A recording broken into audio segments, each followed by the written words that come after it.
Eu concordo que nosso país é o que mais mata no Ocidente, discordo do ponto de vista se ele mata no mundo, né?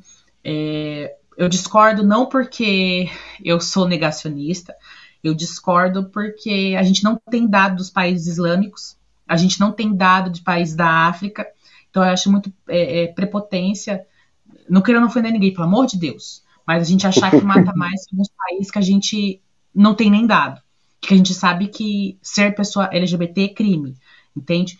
Mas claro que do Ocidente o país é o mais mata trans, mais mata LGBT, mais mata todo mundo, porque é um país extremamente violento, e daí óbvio que a violência e crime de ódio ia ser enorme aqui, né? É um país super violento,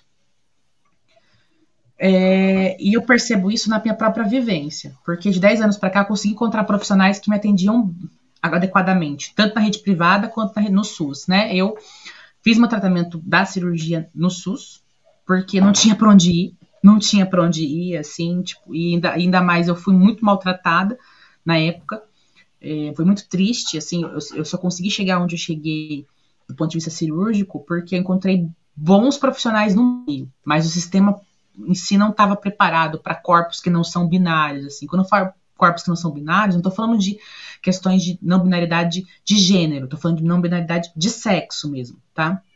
Então a gente não tem como pedir exame. Eu estava registrada como de sexo masculino, então, naquela época. Então você não consegue pedir alguns exames porque você está registrada como sexo masculino, você tem que fazer exame feminino, você entende? E daí o SUS não permite.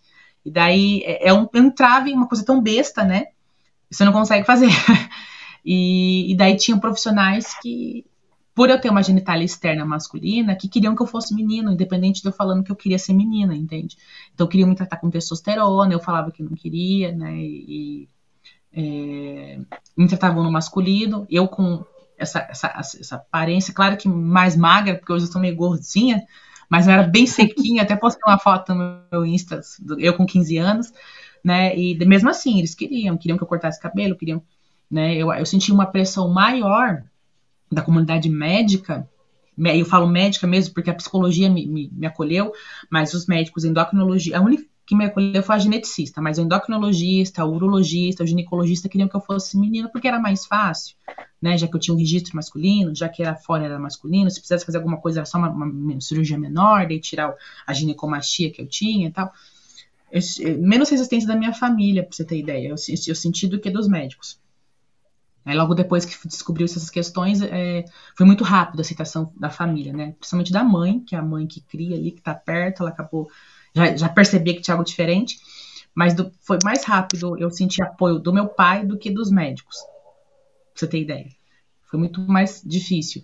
E a violência física e social era muito grande, né? Eu não tinha liberdade para andar na rua, que eu levava pedrada, né? E uma vez a minha mãe levou pedrada porque ela foi me defender. Então, assim, hoje em dia eu não passo por isso. Não só porque eu sou uma pessoa passável, porque eu era passável na época, entende? Então, é porque hoje a violência diminuiu nesse sentido, mas não acabou, e ainda é alta comparada com outros países. Mas hoje eu não tenho claro que eu tenho medo de alguém, de algum louco, radical, ver meu vídeo no YouTube, saber da minha condição me matar. Eu tenho esse medo.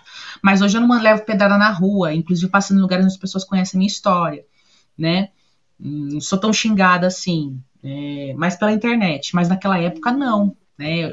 Todos os lugares eu tinha que ir com meus pais ou com a minha irmã, porque senão era perigoso. Então mudou muito. Então eu acabei pegando essa fase difícil. Infelizmente, na minha adolescência foi bem na fase difícil, mesmo na escola e tudo mais. Então eu passei por essas N violências e médica não deixou de ser. Inclusive, eu fui fazer uma cirurgia na minha uretra porque eu tava com problema, por causa que a cirurgia tinha dado errado. Eu fui no médico urologista do convênio, porque eu precisava ir nele, porque o convênio não queria pagar o médico de fora.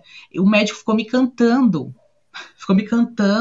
e ficava falando, nossa, mas você é homem e mulher? Você é homem e mulher ao mesmo tempo? Eu nunca tinha entendido um caso assim. Eu falei, não, você não tá entendendo, eu sou uma pessoa intersexo, mas eu sou uma mulher, você está vendo que eu sou uma mulher, né?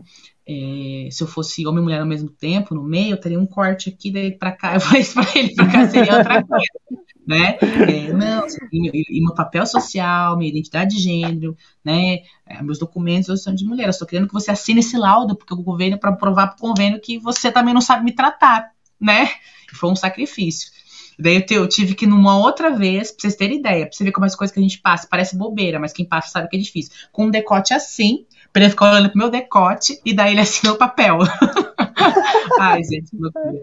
Mas foi isso, sabe? Umas coisas loucas.